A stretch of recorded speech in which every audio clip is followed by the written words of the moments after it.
dans la parole de Dieu, il y a un psaume 128 qui dit que voilà, quand l'homme craint Dieu et il crée un environnement bien et le mariage va bien, la femme sera comme une vigne féconde, les enfants aussi seront bénis, seront solides, seront comme des plantes d'olivier qui sont solides. Ils vont grandir avec un bon modèle. Alors quand il y a déjà eu le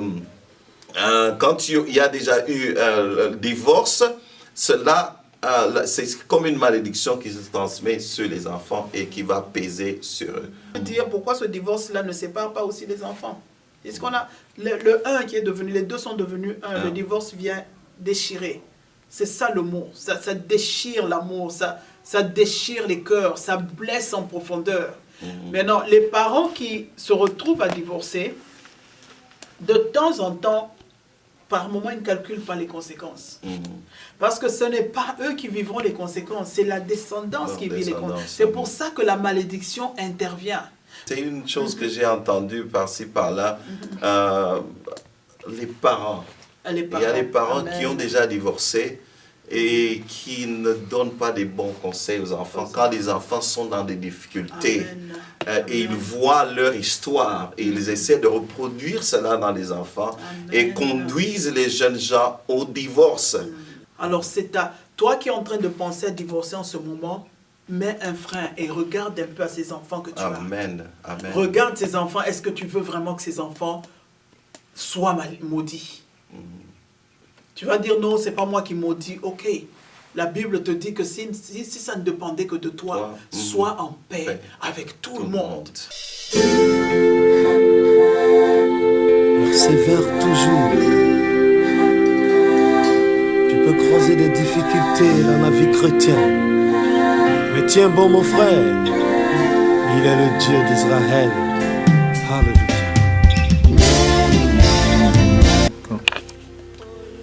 Bien-aimés dans le Seigneur, nous voici encore aujourd'hui à notre rendez-vous. Que Dieu vous bénisse tous de nous suivre nombreux. Nous savons que vous êtes nombreux à nous suivre.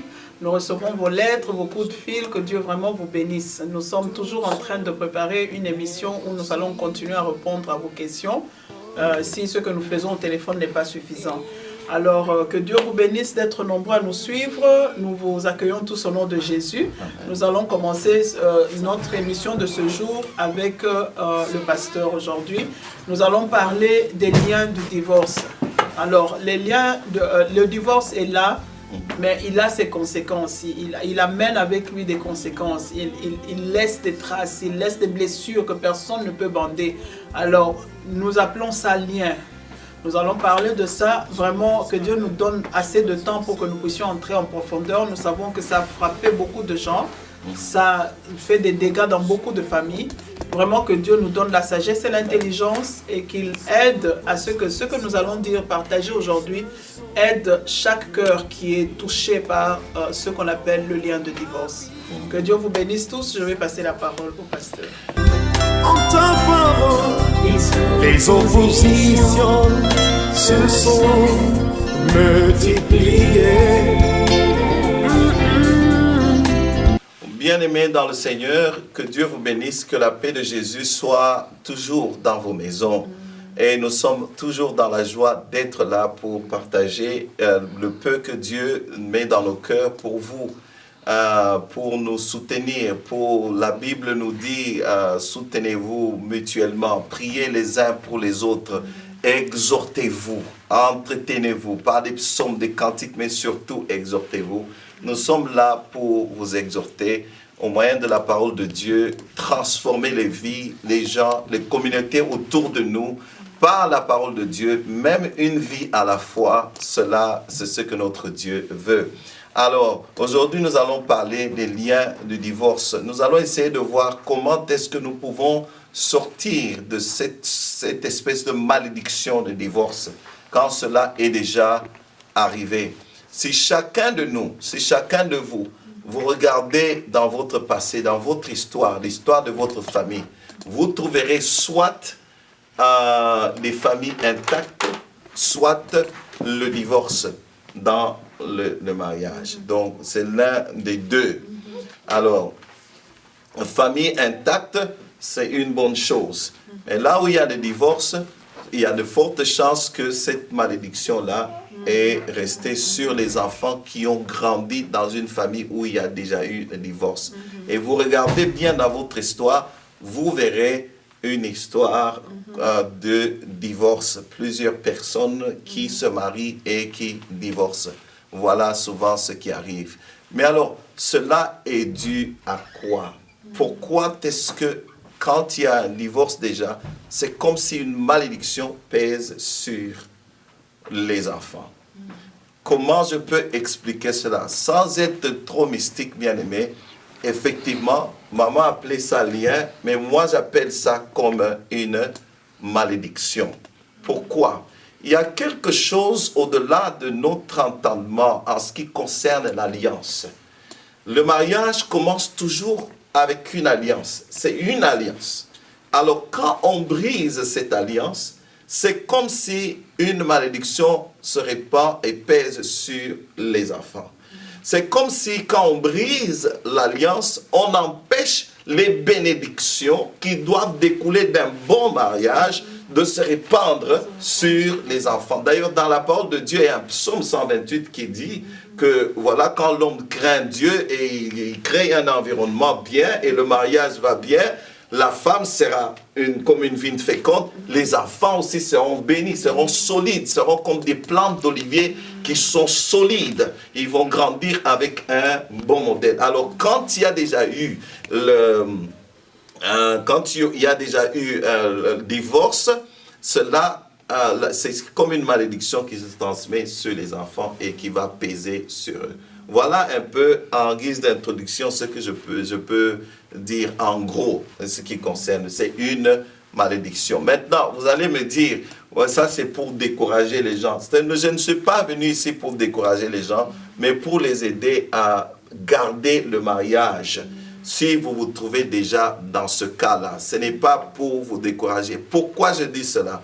Parce que même si vous confessez le positif, il y en a qui disent que comme ça m'est arrivé, c'est arrivé dans ma famille et ça m'a causé beaucoup de douleur en tant qu'enfant, moi je ne ferai plus jamais ça. Moi je ne vais jamais divorcer. Même si les gens disent ça, mais quelque part cela pèse sur eux. Pourquoi? Parce qu'il y a des défis. Et les défis là sont comme les conséquences.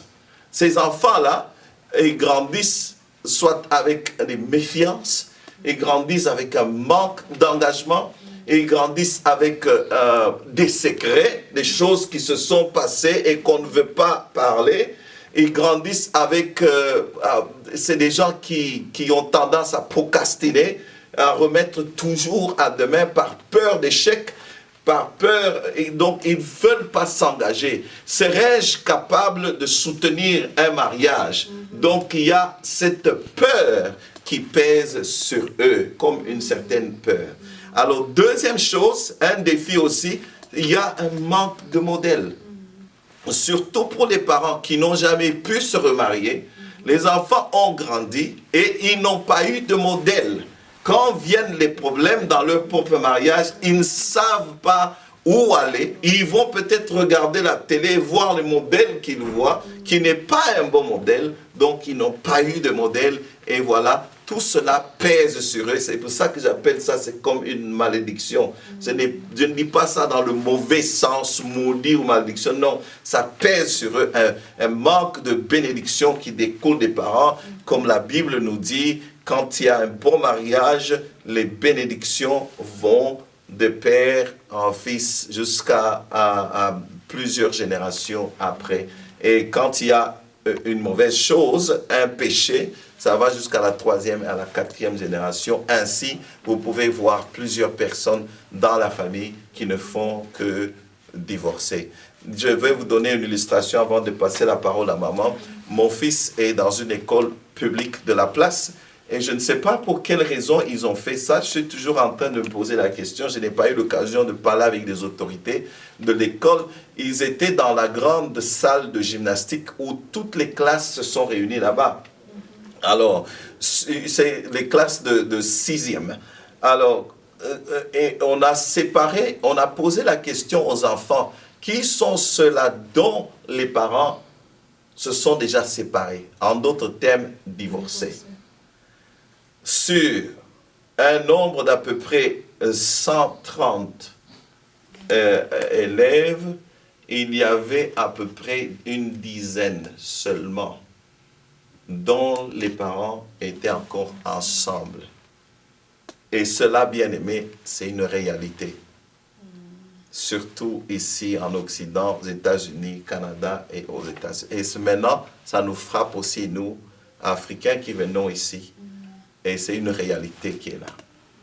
Amen. Et cela m'a beaucoup dérangé. C'est pourquoi on en parle aujourd'hui. Et nous verrons, je vais donner quelques conseils. Que peuvent faire ceux-là qui sont déjà dans ce cas-là? Oui, maman. Amen. Vraiment, c'est touchant d'entendre ça. C'est vraiment un message qui tombe à pic. C'est des choses dans lesquelles nous vivons aujourd'hui. Nous trouvons que le divorce est devenu normal, naturel. Il y a même des églises qui approuvent les divorces. Il y a des pasteurs qui bénissent les divorces. Vraiment, c'est pitoyable. Vraiment, je ne sais pas, les mots ne manquent pour parler. C'est comme papa dit, c'est une malédiction. Pourquoi malédiction? La malédiction ne vient pas de Dieu. La malédiction est quelque chose de mauvais. La provenance de malédiction, c'est le mal. Alors, le divorce n'est pas quelque chose d'heureux. Le divorce, c'est quelque chose qui vient séparer deux amoureux qui ont des racines ensemble, qui ont mis au monde, qui ont des enfants, qui ont une descendance. Le divorce vient pour diviser ces deux-là. Alors, parlons bêtement, on peut dire pourquoi ce divorce-là ne sépare pas aussi les enfants. Est-ce qu'on a le un qui est devenu, les deux sont devenus un, le divorce vient déchirer. C'est ça le mot, ça déchire l'amour, ça déchire les cœurs, ça blesse en profondeur. Maintenant, les parents qui se retrouvent à divorcer, de temps en temps, par moment, ils ne calculent pas les conséquences. Parce que ce n'est pas eux qui vivront les conséquences, c'est la descendance qui vit les conséquences. C'est pour ça que la malédiction intervient. Toi, tu as décidé de divorcer parce que tu n'en pouvais plus. I'm out of here, comme on dit. I'm out of here, I don't want it anymore. Je ne peux plus tenir, c'est vraiment pas l'âme sœur, je dois partir d'ici, je dois faire ma volonté, je dois. Alors, tu penses à toi, c'est c'est ce qui fait intervenir le divorce. L'égoïsme, l'égocentrisme, c'est moi d'abord, mon plaisir, ma joie, mon bonheur. On oublie que, et ça j'appuie sur ce que tu viens de dire, que c'est au fait le manque d'éducation. Ils n'ont pas été éduqués spirituellement. Les pasteurs ont juste fait des formalités en donnant des enseignements brièvement. Ne pas entrer en profondeur avec les enseignements, c'est ça qui résulte. C'est une ignorance au fait. On divorce par ignorance. On ne sait pas ce que Dieu au fait attend de nous. Amen. Alors, le divorce, bien aimé, ça a des conséquences graves. Un enfant a besoin de voir le matin papa et maman. L'enfant a besoin du sourire de son père. L'enfant a besoin du sourire de sa maman. Quand l'enfant est malade, ce qu'il attend en premier, c'est voir papa et maman au chevet du lit. Quand l'enfant réussit à l'école, l'enfant veut voir papa et maman venir l'assister. Quand l'enfant a des problèmes, le premier secours qui passe dans la tête de l'enfant, c'est « je vais appeler papa, je vais appeler maman ». Mais quand cet enfant ne sait pas vous mettre ensemble, parce que vous avez le je, le moi personnel, je ne peux pas tolérer ça, je ne peux pas, je n'en peux plus. Et les sorcières, il est malsain. Elle est vilaine, On oublie que ces enfants, ils n'avaient pas demandé de venir au monde.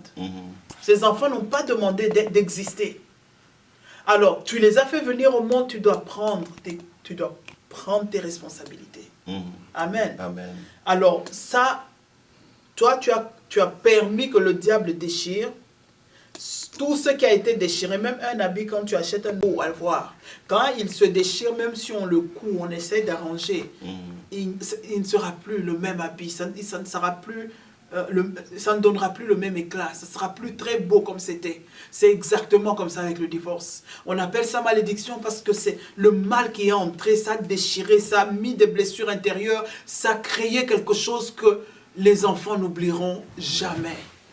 Ces enfants vont grandir avec des conséquences très néfastes. ils ne sauront pas tenir leur propre mariage. Ces enfants vont grandir avec... ils seront sur le qui-vive parce qu'ils n'ont pas l'assurance, ils n'ont pas le self-esteem, ils se préparent toujours à quelque chose de mauvais qui peut venir. Pourquoi? Parce qu'ils ont été blessés très enfants. Et il n'y a que Dieu seul qui intervient en leur donnant des bons maris et des bonnes femmes. Amen. Mais ces enfants sont l'objet de tout ce que le diable peut faire d'eux. Voilà pourquoi on dit que c'est quelque chose que tu as créé qui va aller jusqu'à la 4e génération. Alors c'est toi qui es en train de penser à divorcer en ce moment, mets un frein et regarde un peu à ces enfants que tu Amen. as. Amen. Regarde ces enfants, est-ce que tu veux vraiment que ces enfants soient maudits? Tu vas dire non, c'est pas moi qui maudis. Ok, la Bible te dit que si ça ne dépendait que de toi, sois en paix avec tout le monde. Sois en paix avec ton mari, sois en paix avec ta femme, juste pour l'intérêt des enfants, pour que ces enfants grandissent dans un bon environnement. Pour qu'un enfant fasse une bêtise, quand il sait que maman et papa seront ensemble contre ce que je suis en train de faire, l'enfant va vite arrêter de faire sa bêtise. C'est toi, maman, c'est toi, papa, vous devez prendre la décision et regarder l'avenir des enfants parce que votre temps est déjà passé. Vous devez maintenant préparer le temps de cette descendance que vous allez laisser sur la terre. Vraiment, c'est ce que moi je peux ajouter dessus. On peut continuer. Oui, tout à fait, vous avez raison. Autant que cela dépend de vous, soyez en paix avec tous. Recherchez la paix, la sanctification, sans laquelle personne ne verra Dieu. C'est la parole de Dieu qui nous le dit. Alors, vraiment, très rapidement, je voudrais dire ceci. Si tel est votre cas, nous ne sommes pas venus encore, je le répète, vous décourager. Je vois, il y a peut-être des couples qui sont là, et qui vivent 1 année, 2 ans déjà ensemble, mais quand vous regardez dans votre histoire, il y a déjà une histoire de divorce. Et cela peut-être vous hante. Ce que je vais vous dire, ces pensées de divorce vous sont déjà peut-être venues quand il y a eu des difficultés, il y a eu des douleurs. Souvent, dans ce cas, la première pensée qui vient, peut-être que je n'ai pas choisi une bonne femme, ou peut-être que ce n'est pas le mari qu'il me faut, et tu contemples déjà le divorce.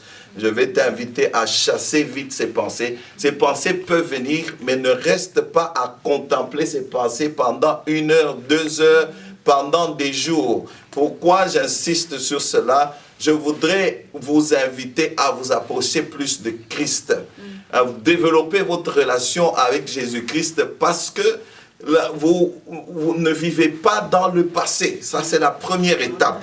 Ne vivez pas dans le passé. Dans le livre de Philippiens, c'est Paul qui nous dit, oubliant ce qui est en arrière, nous nous portons vers ce qui est en avant. Ne restez pas dans les blâmes où vous n'êtes pas une victime, ne vous sentez pas victime. Il y a d'autres qui se disent souvent que voilà, c'est peut-être ma faute, on n'a pas fait assez pour garder nos parents ensemble. Vous n'êtes pas victime. Alors, c'est Dieu Tout-Puissant, notre Dieu Tout-Puissant peut vous libérer de cette malédiction. Si vous vous approchez de lui, il s'approche de vous. Voilà un peu la première étape que vous pouvez adopter. La première attitude, si je voulais dire, que vous pouvez adopter. Vraiment, ne restez pas là-dedans à contempler le divorce.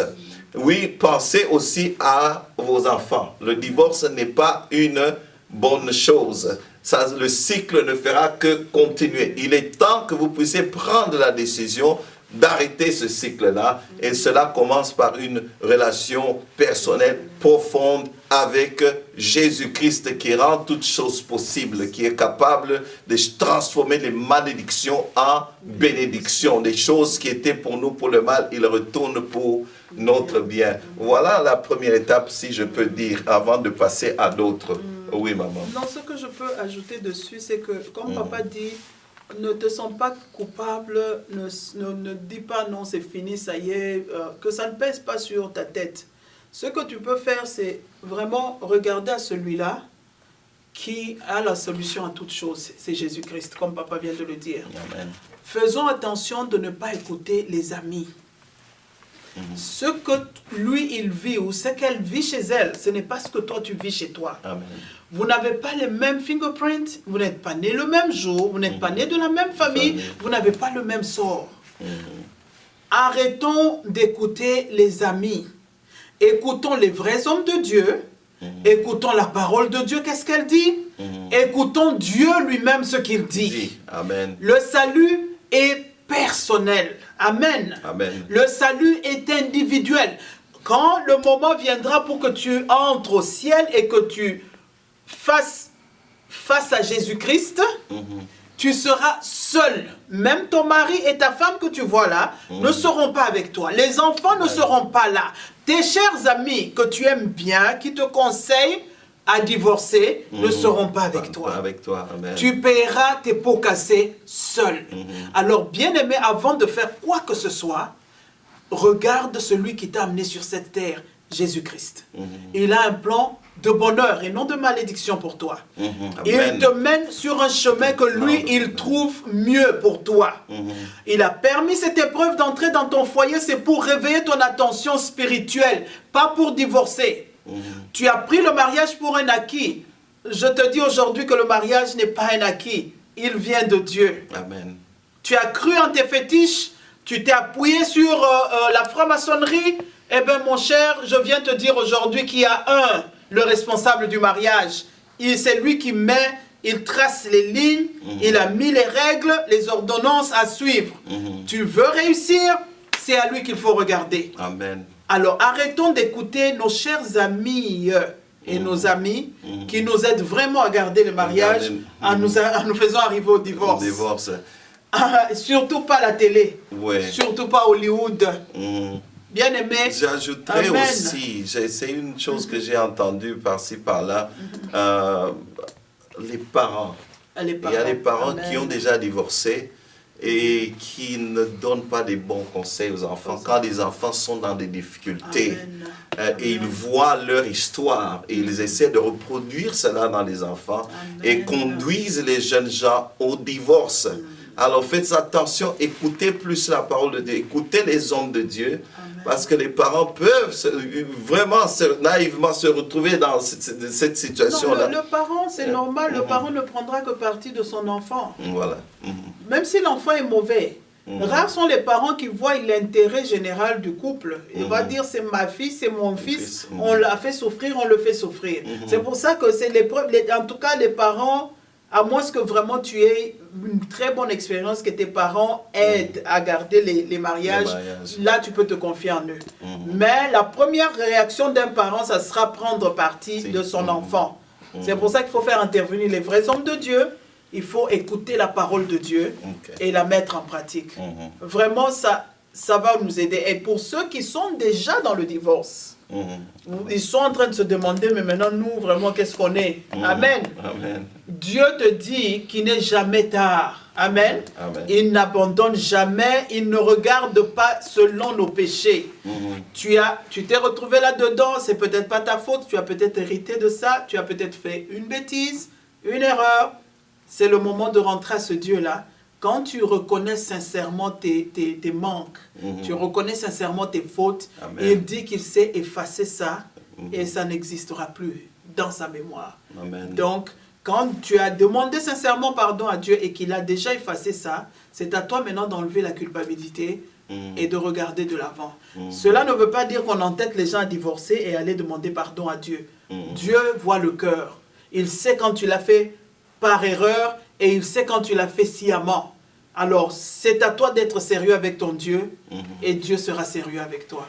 Que Dieu vous bénisse. Amen. Que Dieu vous bénisse. On va essayer de terminer, mais pour ceux-là qui sont déjà dans le mariage et qui viennent de ces familles où il y a l'histoire de divorce et qui sentent déjà cette pression, la première étape, nous avions dit, c'est vous développer vraiment votre relation avec Christ. Et deuxièmement, je pourrais dire...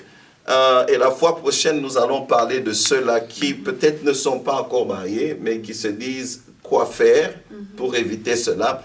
Alors, si vous êtes déjà dedans, deuxièmement, ce qu'il faut faire, c'est essayer de rester dans les lignes. Là, qu'est-ce que ça veut dire? Prenons par exemple que vous conduisez une voiture. vous essayez toujours de rester dans vos lignes. Parce que quand vous sortez de ces lignes-là, ça sera un accident. Donc, restez dans la prescription de Dieu sur le mariage. Quand Dieu vous dit, femme, obéissez, et mari, aimez, essayez de rester dans ce que Dieu a dit. Prenons que vous conduisez une voiture et que vous avez un peu sommeil, vous vous retrouvez en dehors de votre ligne. Très vite, vous allez essayer de revenir, de faire des petits changements, pas tourner le volant à fond, mais petit à petit changer pour revenir sur votre ligne. C'est pareil aussi avec le mariage. Il y aura des difficultés, mais commencez déjà à faire des petits changements. Ça veut dire, si on vous dit de tenir la main de votre femme, tenez-la. Commencez à jeûner un peu, à prier pour votre épouse ou pour votre époux. Faire des petites choses qui vont essayer de vous ramener dans les lignes. Bien-aimés, voilà un peu ce qu'on peut faire. Alors la fois prochaine, on va attaquer pour montrer qu'est-ce que les gens peuvent faire.